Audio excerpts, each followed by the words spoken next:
ছোটবেলায় আমি ২টা শব্দ খুব বেশি উচ্চারণ করতাম। একটা ছিল বড়লোক, আরেকটা ছিল গরিব। আসলে বড় হওয়ার পর আমি দেখলাম যে আমি ছোট লোকের অল্টারনেটিভ হিসেবে আমি গরিব শব্দটা ইউজ করি। এবং বড় হওয়ার পরে ২টা শব্দের মিনিংও আমার কাছে চেঞ্জ হয়ে গিয়েছে।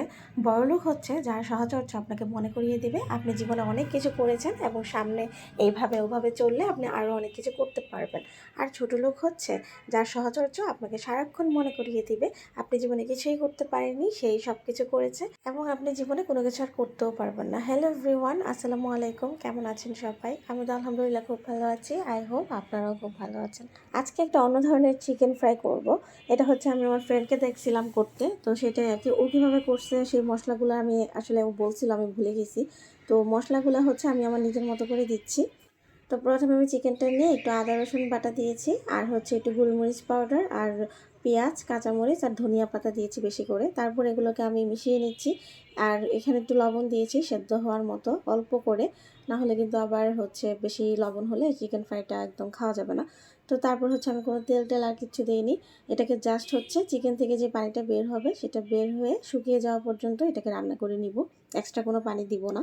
চিকেনটা হতে হতে এদিকে আমি বেসনের কোটিংটা রেডি করছি। বেসন দিয়েছি প্রায় 1 কাপের মতো, তারপর 1/2 কাপ পরিমাণ দিয়েছি চালের গুঁড়ো, তারপর মরিচের গুঁড়ো দিয়েছি, লবণ দিয়েছি, আর হচ্ছে 1/2 চামচ পরিমাণ গোলমরিচের গুঁড়া দিয়েছি। আমি 2 টেবিল চামচ পরিমাণ কর্নফ্লাওয়ারও দিয়েছিলাম। তো তারপর হচ্ছে শুকনো উপকরণগুলো একসাথে মিশিয়ে নিচ্ছি। চালের গুঁড়া এবং কর্নফ্লাওয়ার দেওয়ার কারণে চিকেন ফ্রাইটা খুব বেশি মুচমুচে হয় এবং অনেকক্ষণ সেটা মুচমুচে থাকেও। তারপর মিশিয়ে নেওয়া হয়ে গেলে আমি অল্প অল্প করে পানি দিয়ে মিক্স করে নিচ্ছি, মানে একদম ঠিক একটা ব্যাটার তৈরি করে নিচ্ছি। বেগুনি যে ভাজি আমরা ঠিক ওটার থেকে একটু ঘন করে নিছি। এভাবে চিকেন ফ্রাইটা বানালে কি হয়, ওই যে চিকেন ভাজার সময় রক্ত উঠে যায় না, মানে কাঁচা চিকেনটা যখন আমরা তেলে দিই ওইটার চান্সটা থাকে না। প্লাস হচ্ছে চিকেন সেদ্ধ হওয়া নিয়েও কোনো সমস্যা থাকে না। আর প্লাস হচ্ছে যারা চিকেনের র মিটটা খেতে পারেন না, মানে চিকেন ফ্রাই করলে র মিট দিয়ে, তো তাদের কাছে এটা খুব ভালো লাগবে। ধনিয়া পাতা দেওয়ার কারণে চিকেনের ফ্লেভারটা খুব বেশি সুন্দর হয়, মানে ধনিয়া পাতা আমি অনেক বেশি দিচ্ছি। এদিকে হচ্ছে মিটটা দেখুন একদম শুকিয়ে গিয়েছে, পানিটা আমি ভালো করে টানিয়ে নিছি। আর এদিকে আমি ভাত রান্না করে ফেলছি। তখন হচ্ছে ওরা বলতেছে না ফ্রাইড রাইস খাবে, তো চিন্তা করলাম ওকে ফাইন, ভাত দিয়েই হচ্ছে ফ্রাইড রাইস বানাবো আজকে। আগে যেটাকে আমরা ভাত ভাজি বলতাম, তো সেটারই একটা ফ্রাইড রাইস ভার্সন তৈরি করতেছি। বাকি ব্যাটারটাকে আমি রেস্টে রেখে দিয়ে এখানে পেঁয়াজ, কাঁচামরিচ দিছি, গাজর, ক্যাপসিকাম, তারপর হচ্ছে ফুলকপি, এগুলো সব হচ্ছে আমি দিয়ে দিছি আগে। দিয়ে হচ্ছে ভালো করে ভেজে নিচ্ছি। আমি এটাতে হচ্ছে মটরশুঁটিও ইউজ করছি, মটরশুঁটিটা ফ্রোজেন ছিল। তারপর হচ্ছে আমি মটরশুঁটি, তারপরে যে সবজিগুলো যে দিলাম এগুলোকে সব একসাথে মিক্স করে এটাকে ভালো করে সেদ্ধ করে নিব 80% বা 90%-এর মতো।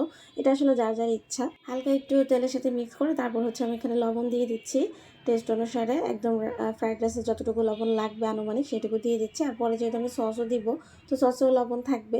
আর দিয়ে দিচ্ছি গোলমরিচের গুঁড়া না দিলে আমার ফ্রাইড রাইস একটুও ভালো লাগে না। ফ্রাইড রাইসে হচ্ছে যদি হাতের কাছে অনেকগুলো সবজি টবজি না থাকে, মানে আমরা থাকে না হঠাৎ করে ভাত দিয়ে ভাত ভাজি করে খাই ফ্রাইড রাইসের মতো করে, যেমনটা আজকে আমি করতেছি। তো আজকে তো আমি সবজি দিয়েছি বেশ কয়েকটা, বাট যদি হাতের কাছে না থাকে শুধু গোলমরিচ দিয়েও কিন্তু সুন্দর একটা ফ্লেভার চলে আসে অল্প কয়েকটা সবজির সাথে। আর ফ্রাইড রাইসে হচ্ছে সয়া সস, তারপর হচ্ছে টমেটো সস না দিলেও হয়, বাট সয়া সসটা দেওয়ার চেষ্টা করবেন। তারপর এটাতে আমি soya sauce, tomato sauce, chilli sauce সবকিছু একটু একটু করে দিছি। ভাত দিয়ে বানাচ্ছি তো তাই সবকিছু দিচ্ছি। তারপর এটাতে ভাতগুলো দিয়ে নেড়ে চেড়ে হচ্ছে ফ্রাইড রাইস বানিয়ে নিব আর কি। ভিডিও শুরুতে যেটা বললাম যে 2টা শব্দ আমি খুব বেশি উচ্চারণ করতাম, সেটা উচ্চারণ করতাম কারণ কেউ যদি ভালো কোনো কিছু করতো বা ভালো কোনো কিছুর জন্য আমি সবসময় বলতাম বড়লোক। আর হচ্ছে যেটাকে এখন স্টাইল করে সবাই বড়লোকস বলে আর কি। আর কারো কোনো কিছু কথা পছন্দ না হলে বা কোনো কাজ পছন্দ না হলে আমি সেটাকে বলতাম গরিব, যেটা আসলে গরিব হতো না। আসলে ভোকাবুলারি জ্ঞান অতটা না থাকার কারণে ওই সহজ শব্দ গরিবই ইউজ করে দিতাম। আমি হচ্ছে অনেক অনেক মানুষের সাথে মিশেছি আমার এই ছোট্ট জীবনে আর কি, যেহেতু আমি বাইরে ছিলাম। তো তারপরে হচ্ছে ওখানে দেখলাম যে কিছু কিছু মানুষের সাহচর্য থাকলে না মানে খুব ভালো লাগে। আপনি যদি একদম ফেলিওর হন, আপনি আপনার লাইফে খুবই কষ্টের মুহূর্তে আছেন, কিন্তু তারপরে ওরা আপনাকে এমনভাবে ট্রিট করবে আপনার সত্যি সত্যি নিজেকে তখন অনেক বড় মনে হবে। মানে আপনাকে ডিপ্রেশন থেকে ফিরিয়ে আনতে পারে কিছু কিছু কথা। তো তারা সেটা জানে এবং সেভাবেই আপনাকে ট্রিট করে। এবং এটাতে কিন্তু তাদের কোনো সময়ের অপচয় হয় না, শক্তির অপচয় হয় না, বা তাদের কোনো ক্ষতি হয় না। আবার এতে কিন্তু তাদের কোনো লাভও হয় না, মানে আপনি এই কথাগুলোর জন্য তাকে কিন্তু কোনো লাভ দিচ্ছেন না। তারপরেও তারা কিন্তু সেগুলো বলে আপনাকে আপনার ডিপ্রেশনগুলো দূর করে দেওয়ার জন্য বা আপনাকে হচ্ছে সাহস জোগানোর জন্য। এটাতে হচ্ছে তাদের বড় মনের পরিচয়টা আপনি মানে প্রকাশ পায় আরকি। সেটা আপনার কাছে সে অনেক বড় হতে পারবে বা আপনার হচ্ছে সামনে যখন যাবেন তখন আপনার সাথে তার পরিচয় নাও থাকতে পারে, যোগাযোগ নাও থাকতে পারে। তখন হচ্ছে দেখা যাবে আপনি তার এই ভালো গুণগুলোর জন্য তাকে মনে রাখবেন। আর এই ধরনের মানুষ হচ্ছে সত্যিকারের বড় মনের মানুষ। তারা হচ্ছে সবসময় চায় যে তারা এই অবস্থানে না থাকলে তখন যেন মানুষ তার সম্বন্ধে ২ টা ভালো কথা উচ্চারণ করে তাকে স্মরণ করে বা সে যদি মারা যায় তার কথা যেন ২ টা ভালো শব্দ উচ্চারণের মাধ্যমে মানুষ মনে করে, ভালো কাজগুলো মনে করে। আর ছোট মনের অধিকারী মানুষ যারা আছে তাদের কাছে এটা কোনোভাবেই ম্যাটার করে না। আপনি তাদের সাহচর্যে গেলে সারাক্ষণ হচ্ছে আপনার চুল থেকে পায়ের নখ পর্যন্ত বিশ্লেষণ করা হবে। আপনি কিভাবে খাচ্ছেন, আপনি কিভাবে হাঁটতেছেন, আপনার লাইফস্টাইল কীরকম, আপনি আপনার বাবার টাকায় খান বা হাসব্যান্ডের টাকায় খান, সেটার হিসাব ওনাদেরকে দিতে হবে বা হিসাব তারা রাখে। আপনি আপনার এই বয়সে কত টাকা উপার্জন করতে পারছেন, অমুক ওই বয়সে আরও বেশি টাকা উপার্জন করতে পারছে, আরও বেশি সম্মান উপার্জন করতে পারছে, আপনাকে দিয়ে কিছু হবে না, আপনি কিছু পারবেন না, মানে একরকমের আপনাকে ডিমোটিভেটেড করে দেয়। আপনার মনে তাও যা ইচ্ছা থাকে যে আপনি এখন খারাপ সময় আছেন, আরেকটু ভালো সময় কীভাবে যাওয়া যায়, সেই ইচ্ছাগুলো তাদের সাথে যখন আপনি থাকবেন একদম মরে যাবে। এই ধরনের মানুষ যত ক্ষমতাবানই হোক সবসময় মনে রাখবেন, উদার হৃদয়ের মানুষকে সবসময় মানুষ পছন্দ করে, মনে রাখে। আর নিষ্ঠুর হৃদয়ের মানুষদেরকে মানুষ ঘৃণা করে। তাই কখনো দুর্বলদের সুযোগ নেবেন না, কারো দুর্বলতার উপর দাঁড়িয়ে নিজের শক্তি প্রদর্শন করবেন না।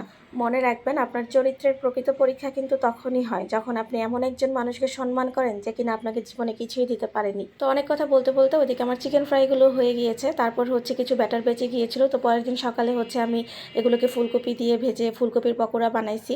তো এটা ছিল শবে বরাতের আগের দিনের ব্লগ। তারপর হচ্ছে এই যে শবে বরাতের দিন আমি এত অসুস্থ হয়ে গেছিলাম যে দুপুরে আমি রান্নাই করতে পারিনি। তো তারপর হচ্ছে বাইরে থেকে খাবার অর্ডার করা হয়েছিল। এখানে অষ্টব্যঞ্জনের কাচ্চি নিয়ে আসা হয়েছিল। তো অষ্টব্যঞ্জনের কাচ্চিটা একটু বেশি আমার মনে হয়েছে ফ্লেভারফুল, বাট এমনিতে ওকে, আমি যেহেতু এগুলো পছন্দ করি। বোরহানিটাও মজা ছিল। তো যাই হোক, সাথে কাবাব দিয়েছিল। তো আলুর পরিমাণও ছোট ছোট ছিল কাচ্চি বাই সুলতান ডাইনের তুলনায়, যদিও দামটাও কম ওদের তুলনায়।